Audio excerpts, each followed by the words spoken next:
Bonjour à vous la team parisienne, j'espère que vous allez bien. Donc nous allons parler de Joao Félix car son nom a été lié avec le Paris Saint-Germain. Donc on va faire le tri et le point dans cette vidéo, mais tout de suite. Uh. Yeah. Uh. Yeah. Uh.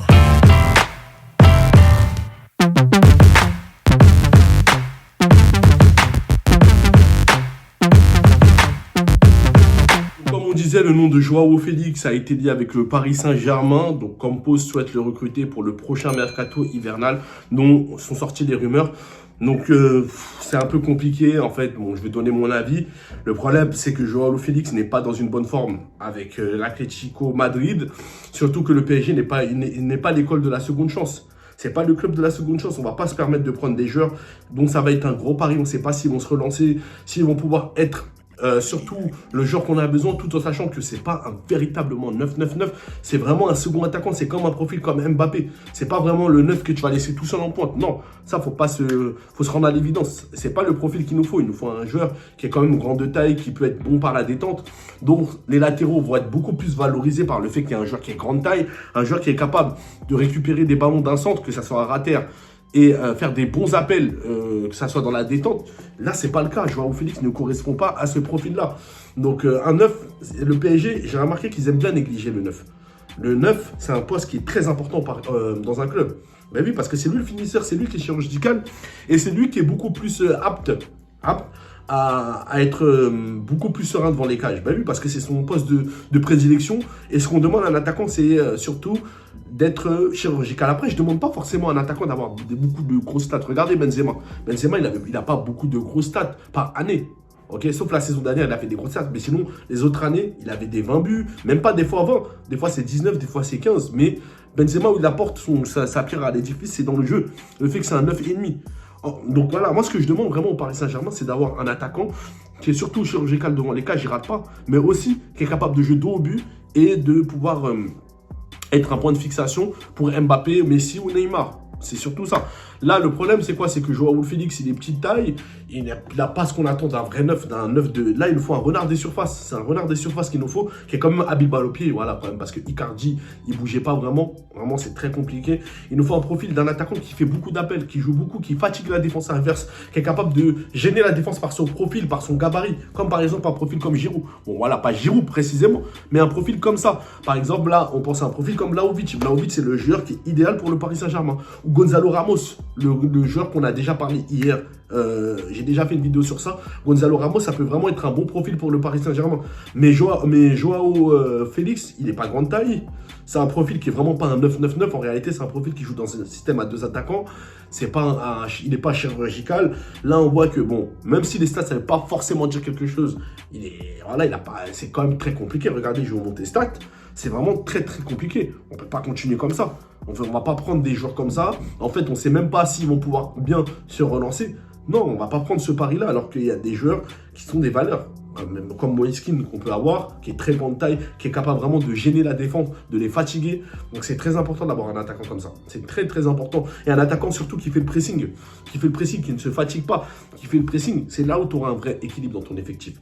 Mais là, le fait de ramener Joao Félix, il n'y a aucune variété en fait. Aucune variété. Tu vas ramener de quoi de plus que les joueurs qu'on a dans ton effectif? Il aura quoi de plus que Neymar? Il aura quoi de plus qu'Mbappé? Il aura quoi de différent de Messi? Qu'est-ce qu'il aura en fait? Il aura quoi de différent de ces trois joueurs que j'ai cités là? Rien. Et surtout des remplaçants aussi. Alors, j'en parle même pas des Sarabia, des Soler. Qu'est-ce qu'il va apporter de plus en fait? Qu'est-ce qu'il va apporter de plus qu'on n'a pas? Donc non, au lieu de prendre un attaquant qui est grand de taille et qui va jouer par sa taille, qui va jouer par le fait qu'il sera beaucoup dans la surface de réparation, où ça va beaucoup faciliter les latéraux lors de leur montée, et surtout par ses appels. Il nous faut un joueur qui fait beaucoup d'appels au PSG. Il n'y a pas d'appel. On joue beaucoup balle au pied, à part Mbappé, à qui on le met en profondeur, mais on joue que balle au pied. Il nous faut un attaquant avec qui on peut jouer en l'air, avec qui on peut jouer à rater, avec qui on peut jouer de toutes sortes de jeux, où il peut s'habituer, où il peut s'adapter, où cet environnement ne lui pose aucun problème. C'est un attaquant qui est complet qu'il nous faut. C'est pas un profil comme Joao Félix. Faut arrêter les bêtises. Si à la rigueur, par exemple, on avait un joueur qui était grande taille au Paris Saint-Germain, là je t'aurais dit ok. Mais là, c'est même pas le cas. On n'a pas de joueur qui est grande taille. Donc là, ça va être très compliqué. Donc moi, je vois pas où il y aura une complémentarité ou une variété dans le jeu. Donc ça reste quand même un mystère. Le Paris Saint-Germain, comme je dis, ils aiment bien prendre des profils qu'on n'a vraiment pas besoin. Comme là, on a pris Soler. Quand on l'a recruté, j'ai pas compris. En fait, on prend des profils qu'on n'a pas besoin. Au lieu de prendre des profils comme par exemple, là, voilà, le milieu de terrain, au lieu de prendre par exemple des profils comme Seko Fofana, on est parti prendre Fabio Ruiz. Mais bien sûr qu'il n'est pas nul, mais c'était pas la priorité. La priorité, c'était de prendre un joueur, par exemple, qui est box-to-box. Car là, on n'en a pas. Un joueur qui fait beaucoup de courses, on n'en a pas. Pareil pour la défense. La défense, c'est la même chose. On prend des joueurs qui ne sont pas adéquats par rapport à nous. Vous voyez? Donc, c'est tout le temps ça le problème au Paris Saint-Germain. Toujours, c'est la même chose. Toujours, c'est pareil. On ne prend jamais les bons joueurs. Et nous, on a du recul que eux, les dirigeants, ils n'ont pas. C'est quand même, c'est bizarre. C'est quand même bizarre. Moi, je suis bien d'accord que João Mario, c'est un Portugais. Je suis bien d'accord que oui, ça serait beaucoup plus facile pour Campos qui a ses contacts à Benfica, pas à Benfica, avec ses agents, etc., etc. Ça serait beaucoup plus simple avec l'Atlético. Mais non, c'est bon. Non, c'est bon. C'est bien des Portugais, c'est très bien. Ou les championnats portugais, là, c'est bien. Mais non, c'est pas ce qu'on a besoin.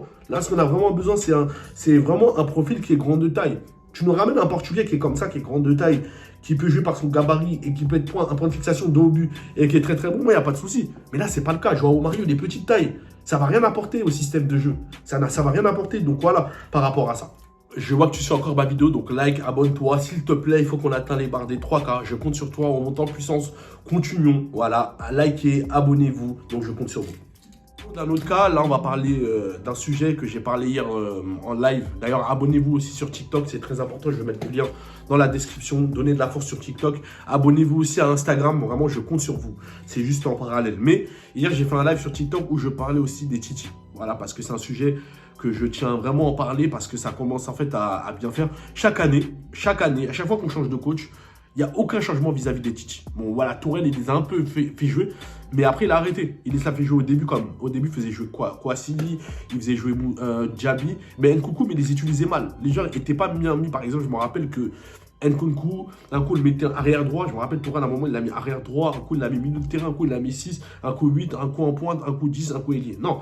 Un joueur, il faut que lorsqu'on le fasse jouer, il faut arrêter de trouver de la polyvalence. C'est des joueurs qui ont grandi avec une certaine prédilection. Ils n'ont pas cette expérience à pouvoir mettre de la polyvalence partout.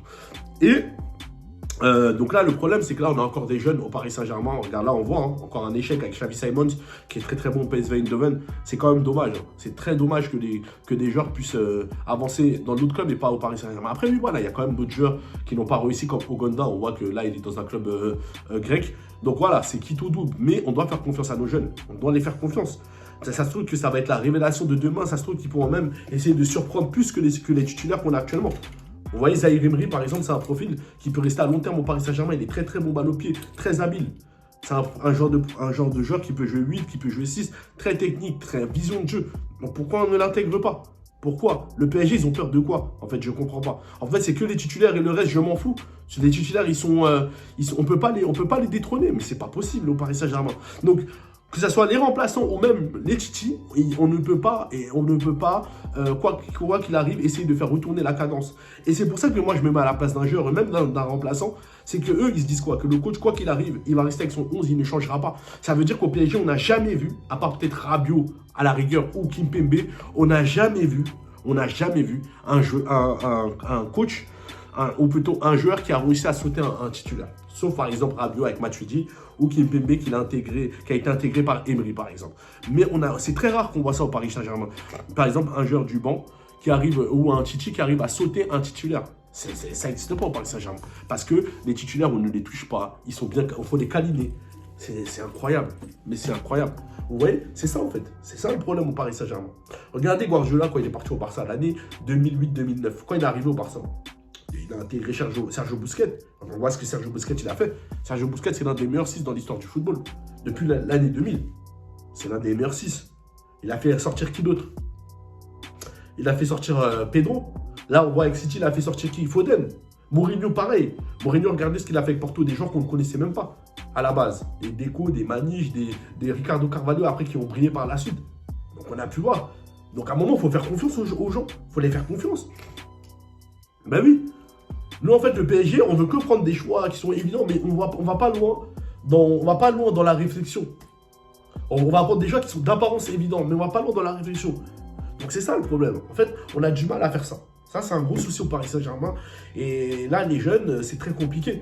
Là, Zahir Emery va aller dans un autre club, c'est possible qu'il va briller. Regardez, Nkunku, ça a été un échec pour le Paris Saint-Germain. Moussa Diaby, ça a été un échec pour le Paris Saint-Germain. Là, regardez, là, Nkunku, le PSG veut le rapatrier. C'est trop tard. Non, pourquoi le rapatrier? C'est trop tard. On utilise mal les jeunes, après on s'étonne. On fait n'importe quoi avec eux. En fait, c'est même pas le centre aéré. C'est même pas le centre de formation, c'est le centre aéré au Paris Saint-Germain. C'est vraiment le centre aéré. C'est ça.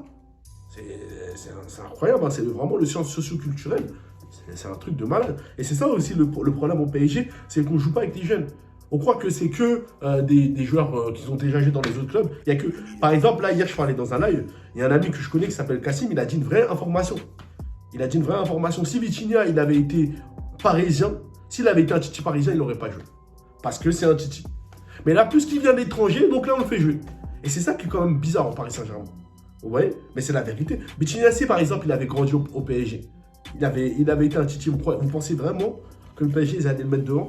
Je vous pose juste cette question. Est-ce que vous pensez vraiment que le Paris Saint-Germain allait le mettre en avant de la scène? J'y crois pas. Mais puisque c'est un Portugais, que c'est Campos qui l'a ramené, donc là, on le fait jouer. Donc, vous voyez, c'est du 2 poids 2 mesures.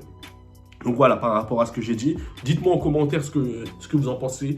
Likez, partagez, abonnez-vous. Aidez-moi à faire grandir la chaîne. On monte petit à petit, mais encore, j'ai vraiment besoin de vous. Je ne peux pas faire le projet sans vous. Abonnez-vous aussi à mes pages qui sont en parallèle, Instagram et TikTok aussi pour m'aider. C'est très, très important. Donc sur ce, passez une bonne journée et allez Paris, tchuss.